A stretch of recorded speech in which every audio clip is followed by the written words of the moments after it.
ہو جاتی ہے. اس کے پیچھے نماز نہ ہونے کی وجہ کیا ہے؟ قادیانیوں کے پیچھے. یہ سن لیجیے، کعبہ کا ادب نہ کرے تو اس کے پیچھے نماز منع ہے. یہ میں نے حدیث دکھا دی آپ کو. تو رسول اللہ صلی اللہ علیہ وسلم کے بے ادب کے پیچھے ہو جائے گی؟ اب قادیانی کتنے بڑے بے ادب ہیں یہ آپ صرف سمجھ لیں. آج یہ مرزا قادیانی کی کتاب ہے، روحانی خزائن کے نام سے، 18 نمبر جلد ہے.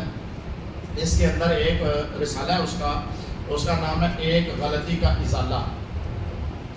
ایک غلطی کا ازالہ. یہ مرزا قادیانی کے اپنے ہاتھوں سے لکھی ہوئی ہے.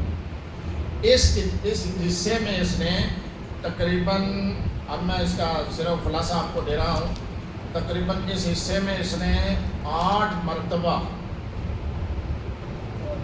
یہ دعویٰ کیا ہے کہ میں محمد رسول اللہ ہوں.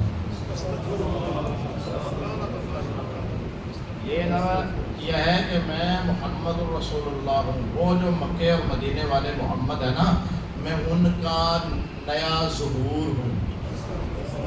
آپ نے ایک لفظ تو مولویوں سے سنا ہوگا، کہتے ہیں مرزا نے جو دعوے کیے ان میں ایک بروزی نبی ہونے کا دعویٰ ہے. ذلی تو سمجھتے ہیں سایہ ہوتا ہے، سایہ تو غیر ہوتا ہے نا، سایہ تو غیر ہوتا ہے نا. ایک دعویٰ اس کا ہے بروز کا. بروز کس کو کہتے ہیں؟ بروز کا معنی ہے ظہور. بروز کا معنی کیا ہے؟ اس کے اس ایک غلط فہمی کا ازالہ جو ہے نا، یہ 10-12 صفحے ہیں، ان میں 8 بار اس نے جو دعویٰ کیا. میں اب سارے پڑھوں تو ٹائم نہیں نا اتنا. میں نے دکھا دیا آپ کو. اس میں سے میں آپ کو جو خلاصہ دے رہا ہوں، میں ذمہ داری کے ساتھ بات کر رہا ہوں. اس کا دعویٰ یہ ہے کہ محمد الرسول اللہ میں اب ظاہر ہو گیا ہوں. جو پردہ کر گئے تھے نا مدینے میں، اب میں وہ ظاہر ہو گیا ہوں دوبارہ سے، اور میں ظہور مصطفیٰ ہوں. اور جمیع کمالات محمدیہ، کمال نبوت و رسالت سمیت میرے اندر آ گئے ہیں. یہ واضح عبارت ہے اس میں. اب آپ ذرا سوچئے کہ جو خود کو محمد الرسول اللہ کے منصب پہ فائز کر لے، وہ حضور کا گستاخ ہے کہ نہیں ہے؟ ایک بار پھر وہ گستاخ ہے نا رسول اللہ. جو خود کو محمد الرسول اللہ کے سارے کمالات کا جامع پیکر بتا رہا ہے کہ میں ظاہر ہوا ہوں. اور بلکہ اس نے اس میں دعویٰ یہ کیا، کہتے ہیں مجھے کہتے ہیں یہ ختم نبوت کا منکر ہے. وہ کہتے ہیں میں تو ختم نبوت کا منکر نہیں ہوں. اور نے کہا کیسے؟ دیکھو میں کوئی کہہ رہا ہوں کہ میں نیا نبی ہوں. اس میں یہ دعویٰ ہے اس کا، کہتے ہیں میں نیا نبی تو ہوں نہیں جو ختم نبوت کا میں خلاف نکلا ہوں. میں تو وہی ہوں جو پہلے کا ہے. میں تو وہی ہوں جو پہلے کا ہے. میں تو نیا ہوں ہی نہیں. تو جب میں نیا ہوں ہی نہیں تو ختم نبوت کی مہر کیسے ٹوٹ گئی؟ یہ دعویٰ لے کر بیٹھا ہے.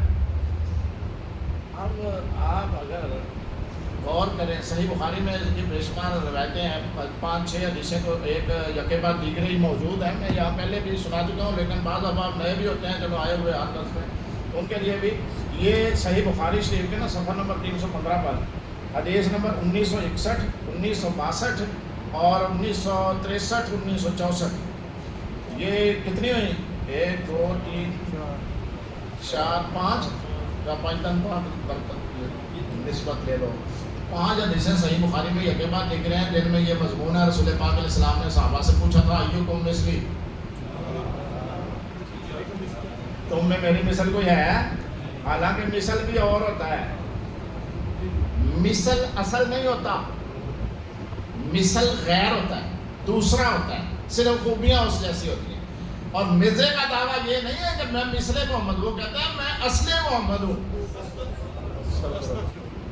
تو اس درجے کا گستاخ بندہ اب نئی اور جدید تعلیم کے پیکر اور وہ جو ٹھیکیدار ہیں اسلام کے، وہ یہ کہیں کہ یہ بھی مسلمان ہے اور اس کے پیچھے بھی نماز ہو جاتی ہے. اسلام تو کعبے کے بے ادب کے پیچھے نماز کو نہیں جاری رکھنے دیتا. تو مصطفیٰ کریم کے ایسے بے ادب کے پیچھے نماز کی کیسے اجازت ہو جائے گی؟